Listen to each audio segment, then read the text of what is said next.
بەناوی خوا سڵاوتان لەبێ. زۆر کەس پرسەرمان لێکات دەربارەی سپیکردنەوەی دان کە بە شێوەیەکی گشتی ئێستا سێ ڕێگای هەیە. ڕێگایەکیان بریتە لە سپیکردنەوەی دان بە لایتی LED یاخود پێڵەن لێزەر. خۆی لە ڕاستیە لێزەر نییە، لایتێکی تایبەتیە، بەڵام ئێمە 6 ساڵ زیاترە بەکاری نایانین بۆ لەبەر ئەو کاریگەرە درێژخانانەی لەسەر کرۆکی دان هەیەی.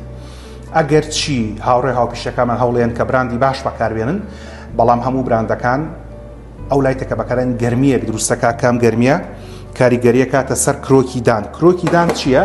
ئەو بەشەیە کە لێرە بە سوور دەرەکەوێت کە پێڵەن دەماری دانەکە. ئەم دەماری دانە لە درێژخایان ئەو لایتەکە بەکارێنی بۆ سپیکردنەوە زەرروزیانی خۆی هەیە.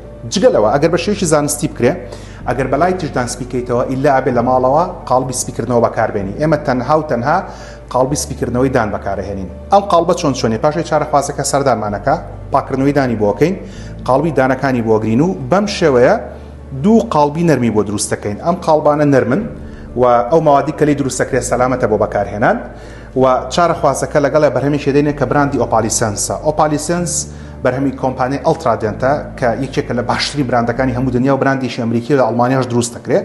ئێمە لەگەڵ یا هەویرێکی سپیکردنەوەی دانێ دەینێ و قاڵبیش دەینێ کە ئەو قاڵبانی تێ هەڵەگرێ، بۆکسەکە قاڵبەکانی تێ هەڵەگرێ.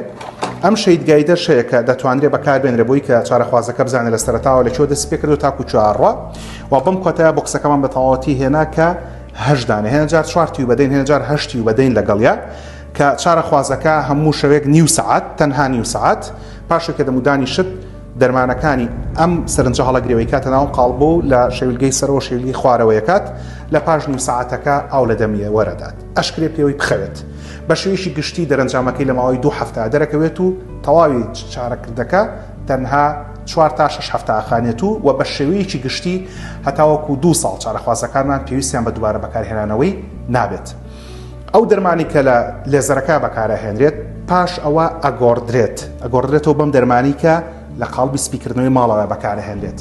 بەڵام قاڵبی سپیکردنەوەی ماڵە سەلامەتێکی لەوە یەک دەرمانەکە یەکسەر بە گۆڕایی لەبەردەستایە، 2 گەرمکردنی نییە بۆ سەر دانەکان زیانی نییە، 3 لەبەرەوەی کە بە هێواشی دانەکە سپێ بێتەوە زۆر بە زەحمەت دانەکە دووبارە ڕەنگ دەگرێتەوە. تەنها ئەو گروپانی کە ناتوان لەم سپیکردنەوەی ماڵەوە سوودمەند بن بریتین لەو بەڕێزانەی کە هەستاریان هەیە بە ئاوی سارد و گەرم و ئەو بەڕێزانەی کە دووجانن یاخود شیردەرن. هەموو بەڕێزان دەکرێت سوود لە قەڵەمی سپیکردنەوەی دان وەرگرن کە ئێستا لە پۆلیکلینیکی هەڵگوو بەردەستە و لە ڤیدیۆکانەوە باس کردوون.